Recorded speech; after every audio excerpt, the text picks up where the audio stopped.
من یه فرد بسیار معمولی هستم. یعنی چی معمولی؟ چیزی که من درک کردم، یکی از مشکل ترین مسائل زندگی انسان ها معمولی بودنه. عجب.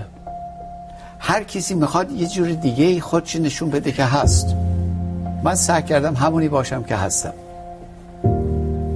و هیچ وقت تفکرات من با رفتار من چیز نیست، فاصله ای نداره، هر دوشون یکیه و هیچ ناراحتی که از این که بخوان جوری رفتاری بکنم که با اون احساسات من با تفکرات من با هم نخوره نمی کنم.